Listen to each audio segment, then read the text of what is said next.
قرآن مجید کے الفاظ کو دیکھنا بھی باعث عبادت ہے، اسی طرح اس کا سمجھنا، اس پر عمل کرنا بھی باعث عبادت ہے۔ غرض کسی بھی نسبت اور کسی بھی حوالے سے قرآن مجید کے ساتھ تعلق ہونا یہ باعث برکت اور باعث نجات ہے۔ قرآن مجید بہت بڑی دولت اور بہت بڑی اللہ رب العزت کی نعمت ہے۔ دنیا میں ایمان کے بعد قرآن مجید سے بڑھ کر کوئی اور نعمت نہیں ہے، کیونکہ یہ خود اللہ تعالیٰ کا اپنا کلام ہے۔ جس طرح اللہ تعالیٰ کی ذات سب سے بڑھ کر ہے، آپ سے بڑھ کر کوئی اور نہیں ہو سکتا، اسی طرح یہ اللہ رب العزت کا کلام ہے اور یہ کلام سب سے بڑھ کر ہے، اس سے بڑھ کر کسی کا کلام نہیں ہے۔ آپ صلی اللہ علیہ وسلم نے فرمایا، مشکاۃ شریف کی حدیث ہے، وَفَضْلُ كَلَامَ اللَّهِ عَلَىٰ سَائِرِ الْكَلَامِ كَفَضْلِ اللَّهِ عَلَىٰ خَلْقِهِ، اور اللہ تعالیٰ کے کلام کو باقی تمام کلاموں پر ایسی فضیلت حاصل ہے جیسے اللہ تعالیٰ کو اپنی تمام مخلوقات پر فضیلت حاصل ہے۔ لہٰذا کلام الہی سے بڑھ کر دنیا کا اور کوئی کلام نہیں ہے۔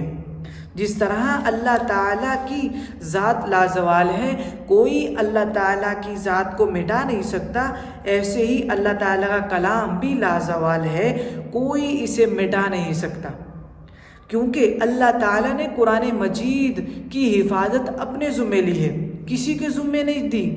اللہ تعالیٰ نے قرآن مجید کی حفاظت اپنے ذمے کی ہے۔ اس کا بہت مشہور واقعہ ہے قرآن مجید کی حفاظت کا، اور بہت عجیب بھی واقعہ ہے۔ ہندوستان میں جب انگریز آیا تو اس نے یہ سوچا کہ جس طرح تورات اور انجیل اب صحیح حالت میں موجود نہیں ہے، سب میں تحریف ہو چکی ہے، الفاظ میں، ترجمے میں، متن میں، ہر لحاظ سے اس میں کہتے ہیں کہ تحریف ہو چکی ہے، اسی طرح وہ کہتے ہیں کہ ہم اب قرآن مجید جو مسلمانوں کی کتاب ہے اس میں بھی تحریف کر دیں۔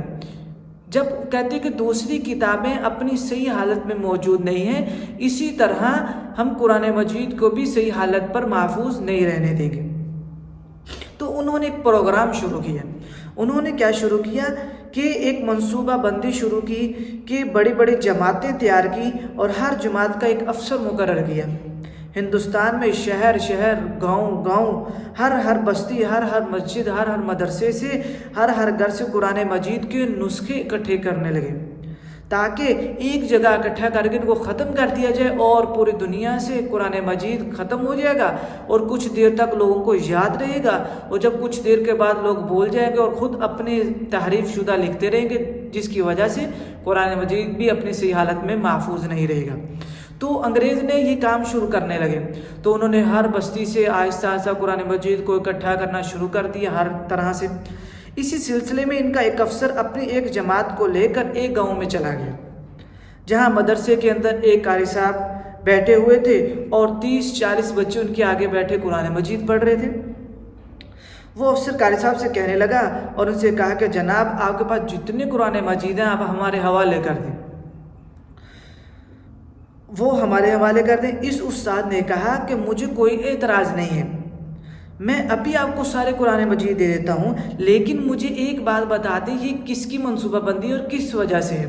تو وہ انگریز بتانے لگا کہ ہمارے بڑے بڑے عقل مندوں نے یہ سوچا ہے کہ ہم ایسے قرآن مجید کو اکٹھا کر کے ان کو ختم کر دیں اور تحریف شدہ قرآن مجید پھر لوگوں کے درمیان میں آ جائے گا، جس کی وجہ سے مسلمانوں کی جو سب سے بڑی کتاب ہے کلام الہی ہے وہ ختم ہو جائے۔ تو وہ قاری صاحب فرمانے لگے کہ بھائی یہ جس نے بھی سوچا وہ بہت احمق آدمی ہے، کیونکہ یہ اتنا کام کر رہا ہے، پورے دنیا کے پورے ملک کے اندر کام کر رہا ہے، جس کی وجہ سے اس کا اتنا خرچہ ہے، وقت کا، پیسے کا، ہر طرح سے خرچہ ہے، اور اس خرچے کا کوئی فائدہ نہیں ملے گا۔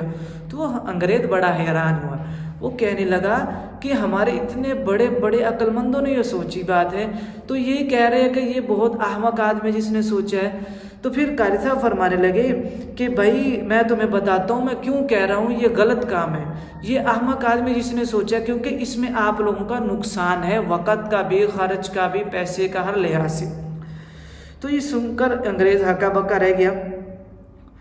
تو قاری صاحب نے کہا کہ میں آپ کو ابھی اس کا مشاہدہ کرا دیتا ہوں، کیونکہ میں آپ کو ابھی مشاہدہ کرواتا ہوں کہ آپ جتنی بھی کوشش کر لیں قرآن مجید کبھی بھی ختم نہیں ہو سکتا اور اس کی تعریف نہیں ہو سکتی۔ تو وہ انگریز کہتا کہ کروائیں۔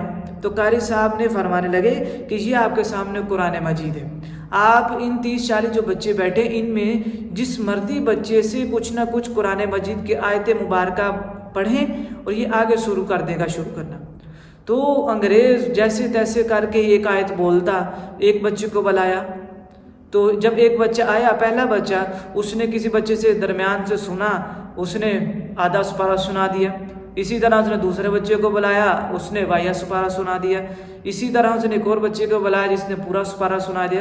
انگریز بڑا حیران ہوا، اس نے کہا ہم تو اتنے عقل مند تھے، ہم تو اتنا کچھ کر رہے تھے، لیکن ہم جتنا بھی قرآن مجید کو مٹانے کی کوشش کریں قرآن مجید ختم نہیں ہو سکتا۔ تو وہ انگریز کہنے لگا یہ کتاب ہم لے تو جا سکتے ہیں، اس کے کاغذ بھی ہم پھاڑ سکتے ہیں، اس کو جلا بھی سکتے ہیں، لیکن سینوں سے اس کو کس طرح مٹائیں گے؟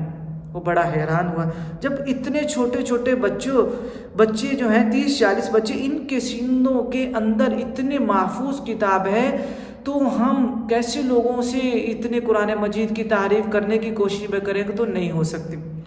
تو وہ انگریز کہنے لگا کہ واقعی قاری صاحب آپ ٹھیک تھے، ہمارا وقت کا بھی ضیاع ہے، مال کا بھی ضیاع ہے، ہر لحاظ سے۔ تو اس وقت یہ کلام تو اللہ پاک نے بچوں کے دلوں میں محفوظ کیے ہیں، ہم نہیں سمجھ سکتے اللہ تعالیٰ کیسے اس کی حفاظت کریں، لیکن اللہ تعالیٰ نے قرآن مجید کی حفاظت کا ذمہ اپنے ذمہ لیا ہے۔ اس لیے ہمیں چاہیے کہ اگر ہم اللہ تعالیٰ کی حفاظت میں آنا چاہتے ہیں تو ہم قرآن مجید کو پڑھا کریں۔ قرآن مجید کے بہت زیادہ انعامات ہیں، ہم سوچ بھی نہیں سکتے۔ آج جو ہماری مشکلات ہیں، مصیبتیں ہیں، کس وجہ سے ہیں کہ ہم نے اپنی خواہشات پر عمل کیا ہے، اللہ کے حکم کو چھوڑ دیا، قرآن مجید کو چھوڑ دیا۔ جو قرآن مجید جس کو ہم نے چھوڑ دیا وہ بالکل ہدایت ہے، جس پر چل کر انسان ہدایت کما سکتا ہے، دنیا اور آخرت کی کامیابی قرآن مجید کے اندر ہے، جس کو ہم نے چھوڑ دیا ہے، تو پھر ہم کیسے کامیاب ہو سکتے ہیں؟